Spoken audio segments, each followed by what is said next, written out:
of the United States, ladies and gentlemen, Andrew Yang!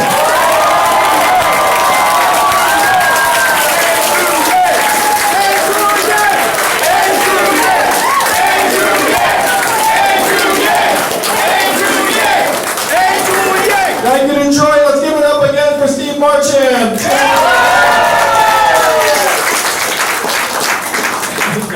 Everywhere I go. It's so great. This morning I went to play some basketball in the YMCA, and what did I see? I saw Matt sign right on the lamppost. And I was like, I love the Yang Gang everywhere we go. So Steve, if you don't know, Steve ran for governor in New Hampshire, governor of New Hampshire this past cycle, and he's been one of the key people that's gotten us up to 5% in New Hampshire. There are so many people in New Hampshire who said, if Steve is for Andrew Yang, I need to watch Andrew Yang in action. And so the crowd started getting bigger, and you can see why Steve's such a leader in that state. And here in Michigan, it's phenomenal to be back. I've been coming here every year since 2010. And the first time I came was just as the city was descending into bankruptcy. And there's a lot of extremes in the way Detroit gets depicted in the media. It's either like, oh, it's all awesome, or it's all, the opposite of awesome. But the first time I came to Detroit, that time I was blown away by how rough it was, frankly. We're heading into bankruptcy, and the progress this place has made, 2010, 11, 12, 13, 14, come back every single year. And it's many of you that have helped rebuild the city. I just want to shout out to the folks who helped make Detroit what it is today. Thank you all so much.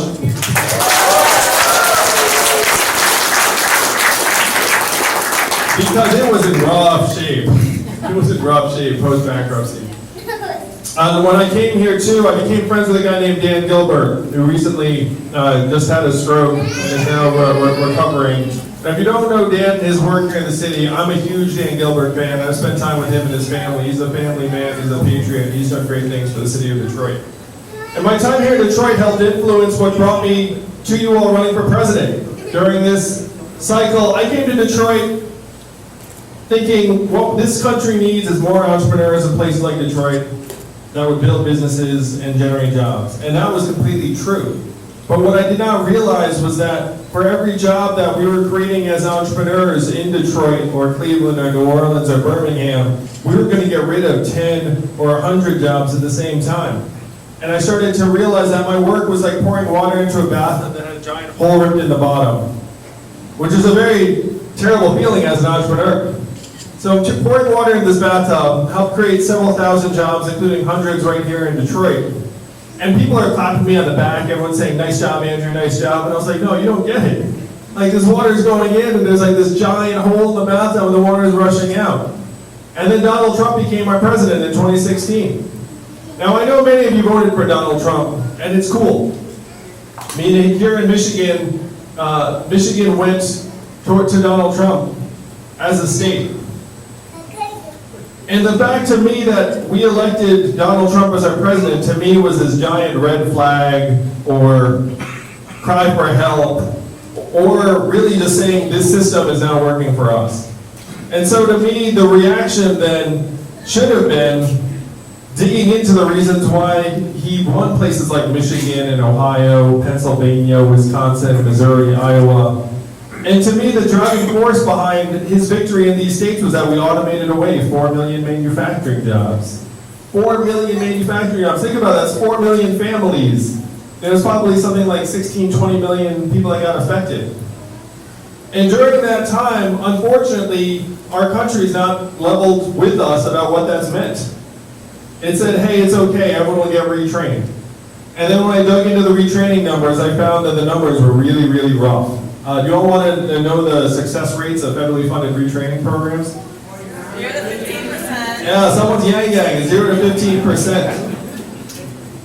That half of the workers that lost their manufacturing jobs here in Michigan left the workforce and never worked again. And of that group, half filed for disability. Now, none of this was in my economics textbook. None of this, to me, was in the national conversation. But this is the reality of what happened here in Detroit and in Ohio and around the Midwest and these manufacturing communities. So I said, okay, this is the central problem. And I went to Washington, D.C., and I asked them, said, hey, what are we going to do about the fact that America is going through the greatest economic transformation in our country's history? And you know what the folks in Washington, D.C. said to me? First they said, who the hell are you? The first thing they said. I was like a fairly connected guy, so I was meeting with very, very senior people. I was meeting with senators, Congress people, very, very serious policymakers. And the number one thing they said was, we can't talk about that. Literally, that's a direct quote. When I said, what are we going to do about this economic transformation? They said, can't talk about it. Number two, they'd say, we should study that.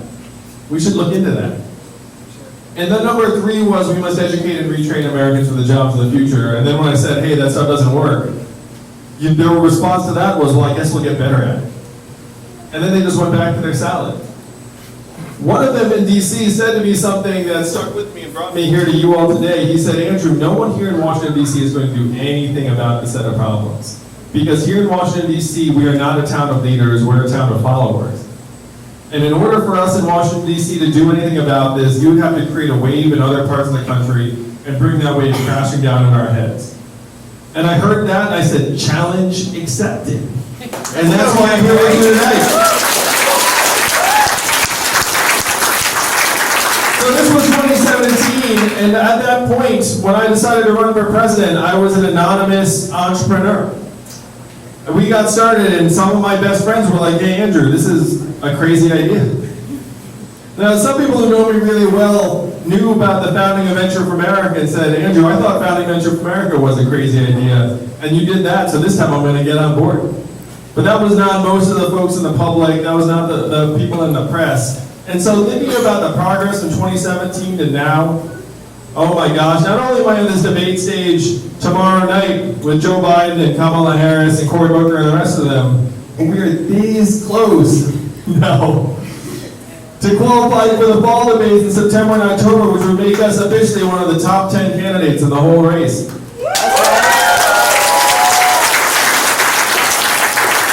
And you guys know the inside scoop, when I say this close, we thought we had it already. But no, this actually is a big win for us, because we raised $100,000 just today because people are so pissed off.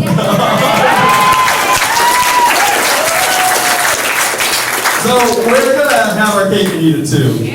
Honestly. It's like there are a bunch of polls coming out, as you can tell at this point, we're going to put up another 2% or more in another qualifying poll probably this week. And so this has actually been probably a win for us. We were joking that maybe the DNC did us a favor. Maybe the DNC's Yang Gang. We don't help them as if we pretend to stick it to them. So we're this close. We've already blown past the donor threshold. We're at about 150,000 donors, which makes us either 7 or 8 in terms of donor count. So thank you all for making the donation and making the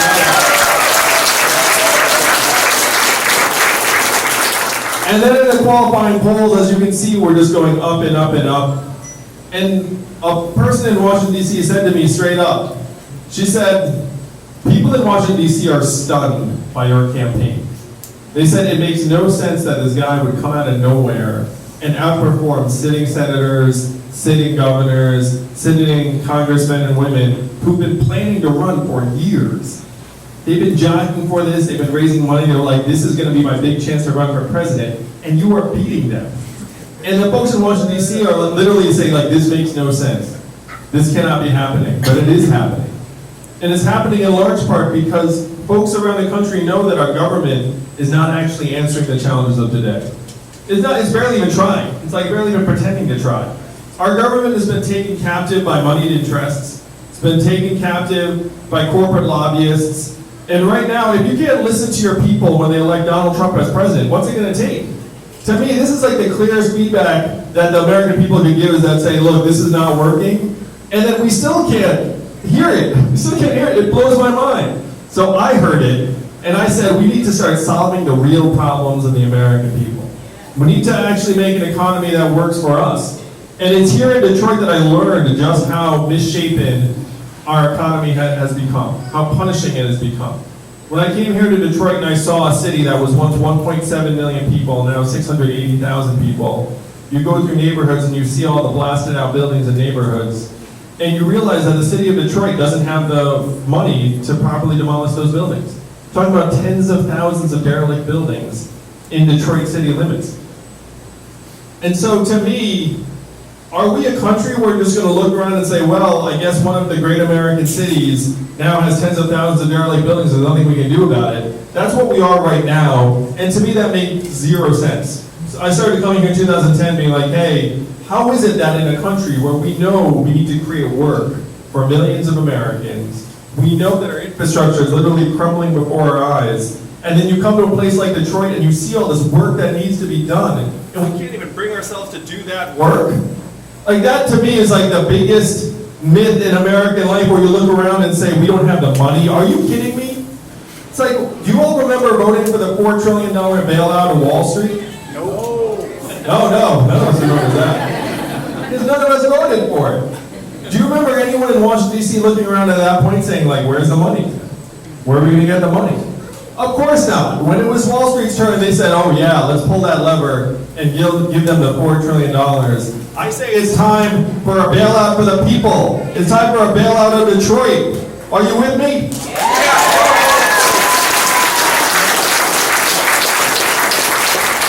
So that's what the freedom dividend is all about. And when you first heard about my campaign, you heard there's an Asian man running for president who wants to give everyone $1,000 a month. And all those things are true. I know the first time you heard it, you were like, this sounds like a gimmick. But this is a deeply American idea. Thomas Paine was for it at the founding of our country. Martin Luther King championed it in the 1960s, and it was what he was fighting for when he was assassinated. 1,000 economists endorsed it in the 70s. And one state has had a dividend in effect for almost 40 years. And what state is that? Alaska! And how do they fund it? Oil! And what is the oil of the 21st century? Technology! Technology, that's right. What they're doing for the people in Alaska with oil money, we can do for everyone in the U.S. with technology money. And what I say is, look, Amazon, our biggest company, $1 trillion tech company, paid zero in taxes last year. Think about that for a second. Amazon sucking up $20 billion in business every year, closing 30% of stores and malls, and you get zero. And then people are like, hey, where's the money going to come from? Of course you're going to have a hard time paying for things if Amazon's paying zero in taxes. How many of you all paid zero in taxes last year? No one here. And if you did, you'd be too smart to admit to it. I know, it's cool. I've got excellent accounting. We all pay more than zero in taxes. We have to create a system where we're all getting to share in the progress and innovation that's happening in other segments of the economy. I'll take it. Again, that's the big myth, is that we don't have the money. We have the money. Right now we're getting brainwashed into thinking that we're in an environment of scarcity. We are not. We could be in an environment of abundance like this. It just takes enough of us getting together and saying we are the owners and shareholders of this country, and we can declare ourselves a dividend. And when companies declare a dividend, like Microsoft comes out and says, hey, we're going to start paying shareholders, everyone says that's a great idea. They say, good job, good management. And you know what they never say? What are the shareholders going to do with the money? You know, they never like, oh, are we sure the shareholders are going to make good decisions with the money? Think about that for a second. It's ridiculous to even suggest that. But what happens in the United States if you say, hey, we're going to give people money, we're going to give ourselves, we're the owners of this country, it's a democracy, we're going to give ourselves the money, and people are like, oh, people are going to mess it up. It's like, are you kidding me? It's our money. We're the shareholders of the country, and then if we get this dividend into our hands, we can build a trickle-up economy from our people and our families and our communities up. And I want you to imagine, after I'm president in 2021, where would the money actually go in real life? Like, how would you spend it? Car repair. New business, car repairs. The occasional night out. The occasional night out, I like where his head's at. Mortgage. Volleyball camp. It sounds like you're a parent. How many of y'all are parents? Now, imagine being able to look at your son and daughter and say, when you turn 18, you're going to get $1,000 a month from your country because your country loves you, your country values you, and you're an American. And you think your kid's going to have a better attitude? So it's going to go to car repairs, to daycare, to Little League signups. It's going. How much of the money would stay right here in your communities? Most of it. Jeff Bezos and the gang would get a little bit of it. You'd buy an extra toaster. But most of it would stay right here because that's where most of the money gets spent. It would go into local businesses. It would create jobs right here in your communities. And one of the things I talk about is how we're measuring the economy all wrong. Right now, if you turn on CNBC, what do they tell you about the economy? What numbers are they using? GDP, headline unemployment rate, stock market prices. Now, each of these numbers is almost intentionally misleading. So GDP is at record highs right now. That's accurate. You know what else are at record highs right now? Student debt, stress, depression, anxiety, drug overdoses, suicides, all at record highs. It's gotten so bad that our life expectancy has declined for the last 3 years. That's almost unheard of in a developed country. Developed countries do not have declining life expectancies for 1 year, let alone 3 years. Y'all know the last time America's life expectancy declined for 3 years? The Spanish flu of 1918. That's right, we're in like century-old Spanish flu territory. So I'm going to ask you all, what good is record high GDP if your people are starting to die younger? And something like self-driving trucks will be great for GDP. It's going to be terrible for the 3.5 million Americans who drive a truck for a living. So if you weren't going to use GDP, what would you actually be excited about? How many of you got excited about GDP when you woke up this morning? You're like, I'm going to make a big contribution to GDP this week. So if GDP is meaningless to you, because it's meaningless to all of us at this point, what would actually be meaningful to you? What would actually get you excited if I were to tell you this got better? Income. Average income and affordability, sure. You know, people made more money, yeah. Clean air and water. Clean air and clean water. Would that make you more excited if I say, hey, your air and water got cleaner? Yeah, that would make me happy too as a parent. Less poverty. Less poverty, Better roads. Healthcare costs. better roads, Cheaper education. better education, how our kids are doing. Better hygiene. So, what was that? Better hygiene. Dental hygiene? No, sorry. Better hygiene. Better hygiene? I'll take it, sure, we're cleaner, why not? Who likes dirty people? How about mental health and freedom from substance abuse? Our own physical health and well-being? You're not going to believe this, but we can actually make those the measurements of the economy. There's nothing stopping us. Even the inventor of GDP, Simon Kuznets, said almost 100 years ago when he invented it, he said 3 things. Number 1, there's a terrible measurement for national well-being, and we should not use it as that. Number 2, we should include parenthood and motherhood because they're so important. And number 3, we should not include national defense spending because it adds no economic value. So of course we ignored all 3 of those things, and now we're following GDP off a cliff. And I like to talk about my wife who's at home with our 2 boys right now, one of whom is autistic. What is her work calculated at in GDP every day? 0. What is the market value of her work at? 0. We know that's the opposite of the truth. We know that her work is among the most challenging and vital for our country's future. Certainly more valuable than the work I was doing as a corporate attorney a number of years ago. And so right now we're measuring the wrong things and we can't make progress. How many of you have run a business or an organization? Imagine if you had the wrong measurements. How would that business or organization do? Pretty terribly, right? You'd be like, oh, I'm doing great on this measurement. That doesn't mean anything. So if we have the right measurements in place, we can make real progress. And as president, this is an easy fix. I just go down the street to the Bureau of Economic Analysis and I say, hey, GDP is 100 years old. It's time for an upgrade to things that include our health and our mental health and childhood success rates and environmental quality. And this is the new American scorecard. And I will report to you, the American people, every year at the State of the Union, how we're doing on the measurements that matter. I'll be the first president to use a PowerPoint at the State of the Union. Yes, the very president is coming. And the PowerPoint would be there, it would actually be spelled out black and white, and you'd see, wow, 8 Americans are dying of drugs every day. That's unacceptable. It's actually an hour, isn't it? It's 8 an hour. I got it wrong. 8 Americans are dying every hour. That's unacceptable. So here's how we need to get that rate down. We have like the real stats up every year and then see what direction we're heading. That's how organizations make progress. That's how our country needs to make progress.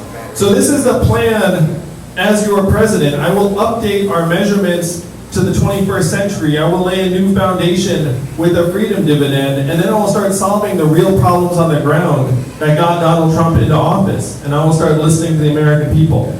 We can build a trickle-up economy that works for us, but it needs to be coming from us. There is no other way for this to happen. I have been to Washington, D.C., and they will never touch any of these issues. They don't understand them. They make money off of them. They're bought and sold. They don't care. It's true. Like, our leadership is so out of touch. When I go to Washington, D.C., it's like a whole other world there. Did you know that the Washington, D.C. metro area is now the richest part of the United States? Yeah, it is. You can look that up and think about that. So why are they looking to change anything? They are not looking to change anything. It has to come from us. And that's why this campaign is growing and growing. That's why we've surprised people up to this point. But I'll say that our popularity, there was an analyst who looked at our campaign and said Andrew Yang's polling at 2-3%. He gets mentioned less in the press than every other candidate. His name recognition is lower than every other candidate. And so they looked at these numbers and they said, looking at Andrew's low name recognition and familiarity, there is a very real possibility that as more people find out about him, he grows and grows and grows and wins the whole thing.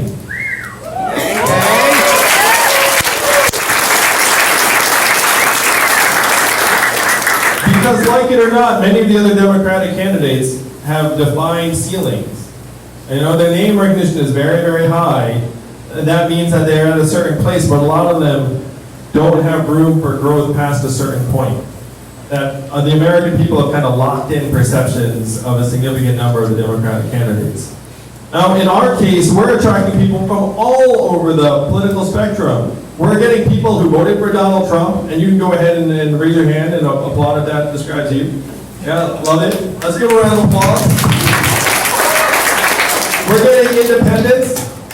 Yeah. All right, so here's the wall. We're getting libertarians. No libertarians. We're getting conservatives. Good man. Yeah, high five. We're getting Democrats. We're getting progressives. Well, there's some people that aren't accounted for here. What the heck did I miss? The bunch are like, none of these describe me. But as you can see, we're getting people from all over the spectrum. We can build a much bigger, broader coalition to beat Donald Trump in 2020. Because as I say, it's not left, it's not right, it's forward. And that's what we have to do the country in 2020.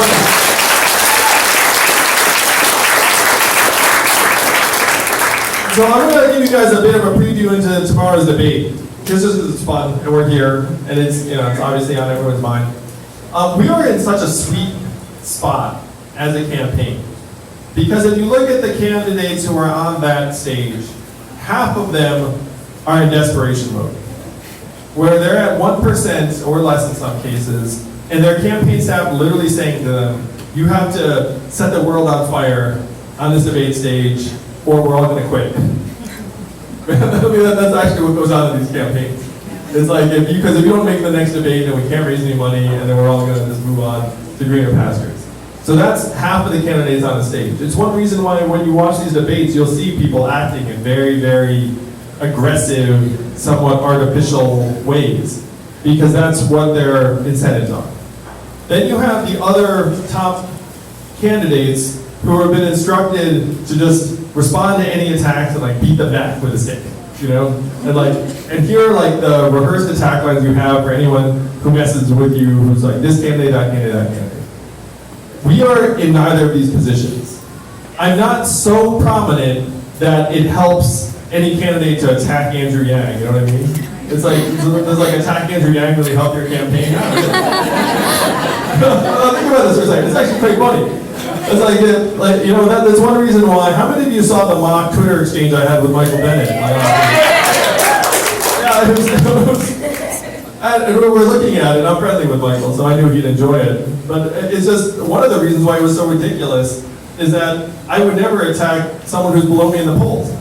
That's like if you look at the attacks, you'll notice they only go in one direction. It's always up. Like, no one ever will try and attack someone who's below them, unless they're being attacked by that person. So we're in this very, very distinct situation where we're not so popular that it makes sense for anyone to attack us, but we're also not in a position where if we don't set the world on fire, then we don't make the fall debates. Because as you can tell, we're going to make the fall debates very, very easily. And so I get a free lane just to make my case to the American people and look like, I hope, the voice of reason on the stage tomorrow night. Because I'm just going to be focused just on trying to solve the problems, and everyone else will be throwing rocks at each other or trying to hit the rocks back. And I'm just going to be standing there being like, oh. And the hope is that I can be like one of you on that stage, reacting like the average American watching it all unfold. Or like, how is the average American going to be receiving what they see on the debate stage? Circus. Reality show. I need a what? I need a cocktail. Oh, you're not alone. Like, this is the reaction most Americans are having. Most Americans are turning on these debates and they're not coming away being like, yes! I'm inspired by both our political process and like, you know, that's not the reaction Americans are having. Certainly not the reaction I'm having, being in the belly of the beast. And so the hope is that I can be the candidate that embodies you all, the people of this country, and can also point out just how messed up and weird our process has become. It's that process that resulted in Donald Trump becoming our president. Because if you turn every election into a reality TV show, guess who wins? A reality TV star. He's actually better at it than most anyone else who's participating. So this is a little bit about where we are as a campaign tonight and tomorrow. I'm going to be watching tonight's debate just like you all. I'll probably be live tweeting it, trying to make sense of it in a fun way. And then tomorrow we've got essentially an open lane where we'll be the voice of reason, trying to solve the real problems of the American people. I think that's going to serve us very, very well. And most Americans, even after the last debate where I did not get much airtime or speaking time, we still got hundreds of thousands of people onto our website because they turned on the TV and they had that reaction that I've always been talking about, which is, who was the Asian guy standing 2 people away from Joe Biden? Which gives me some joy, and it does give me a lot of pride to be the first Asian American to run for president.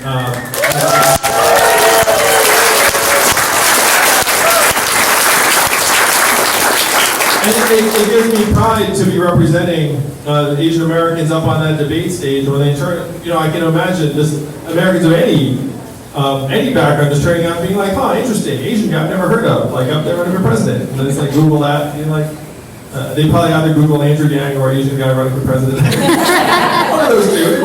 They both land in the same place.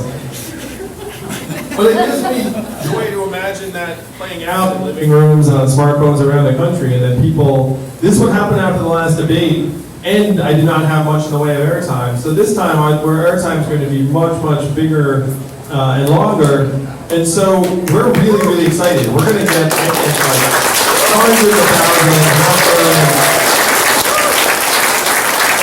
We're at 2 or 3% nationally right now. After I'm the voice of reason tomorrow night, and hundreds of thousands of Americans come check out the Yang Gang and what we're all about, we're just going to see polling numbers rise and rise, make the fall debates, just going to continue to pound our message home. And you can see very clearly as the field constricts, a lot of the energy that was going to many of the other second-tier candidates is going to come right here. Because of the folks who are attracted to these other candidates that are then now going to be dropping out, a lot of them are looking for an alternative to the front runners. And guess who's going to be the primary alternative to the front runners in the fall? This guy. So this is a plan, but we cannot do it without you. Thank you, thank you, thank you. Particularly thank you to people who come in from out of town. Raise your hand if you came in from out of town, Yang Gang. Look at this, give a round of applause. Let me see.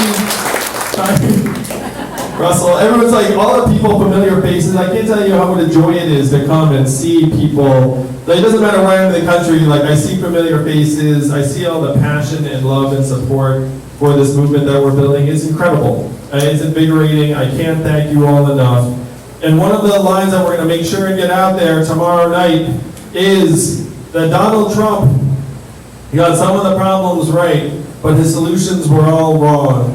And the opposite of Donald Trump is an Asian man who likes math. Let's make America think harder. Thank you all the best. I think one of the best things about Andrew Yang, it's one of the reasons I support him, is more than any politician I've seen in the last several years, he gives you something to vote for at a time when so many people feel like they're voting for the less of two evils. It is going to be very hard to win the White House in 2020 if we try to convince people to simply vote against Donald Trump, to be upset about what you have. People want to vote for something. I don't hear Andrew attack other people. He doesn't attack them personally. He spends his time talking about what the real problems are that got Donald Trump elected, that keep people up at night, that people are looking for solutions for, and he offers specific positive solutions. That's what excites people. We see at our events, Libertarian, Republican, Democrat, Green Party, Independent, and then people who don't vote. They gave up on the system, and Andrew gives them a reason to get back into the system and change the system. So I know there are thousands of people I've met, hundreds of thousands of people around the country already, who say they need Andrew to be the nominee because that's the thing that's going to get them to vote in the general election next November. Andrew is the person that gives us something to be excited about, something to support, something to be for. That's one big reason I'm with Andrew. You can carry on. All right. So what people can do to help Andrew become the next president? The two things right off the top. One, go to yang2020.com and then offer to volunteer to do virtual phone banking. That will allow us to reach tens of thousands of people in New Hampshire and Iowa and South Carolina, let them know about Andrew, and we know when they get to know Andrew, they vote for Andrew. And the second thing, also yang2020.com, is make a financial contribution. Whatever you can give, it matters so much because it lets us spread the word, hire more field staff. We're aggressively trying to hire more people today. That's what I was doing all day today. $5, $20, whatever you can give. And that's what allows us to compete and beat all the big boys and the big women who have the big titles, but suddenly we're getting ahead of them. This is how we get to the next place, and we really appreciate all your support.